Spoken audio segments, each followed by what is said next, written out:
May isang lugar sa Tawi-Tawi na hindi lang maganda, kundi puno rin ng kasaysayan at misteryo. At ngayon, samahan nyo kami sa isa na namang island adventure.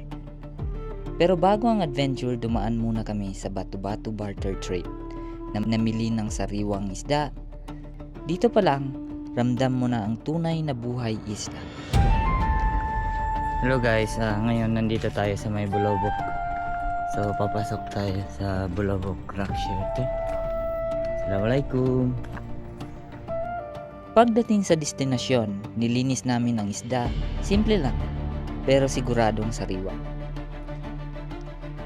Sinindihan ng apoy, unti-unting niluto ang mga isda. Habang nalalanghap ang mabangong usok, mas lalo kaming na-excite sa adventure na naghihintay.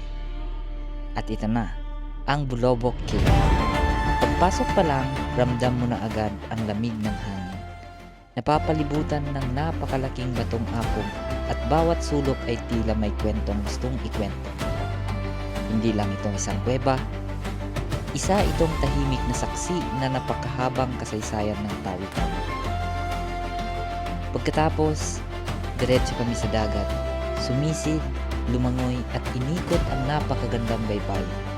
Habang lumalalim ang aming pagsisid, isa-isang lumitaw ang mga kakaibang rock formations. Parang obra maestra na hinubog ng kalikasan. At sa pagitan ng mga bato, nakita rin namin ang maliit lobster na tahimik na nagtatago. Patunay na buhay pa rin ang ilalim ng dagat. Pero may isa pa kaming misyon. Ang hanapin sinasabing butas na konektado sa loob ng kuweba, kung saan pumapasok ang tubig dagat. Naghanap kami paulit-ulit na sumisid. Sinuyod ang bawat bato, pero sa pagkakataong ito, hindi namin ito nakita. Mukhang may sikreto pang itinitago ang Bulobok Cave at siguradong babalikan namin ito.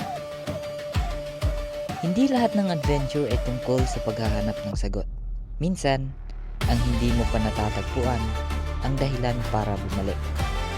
Hanggang sa susunod na adventure, tuklasin natin ang mas marami pang hiwaga ng Tawi-Tawi.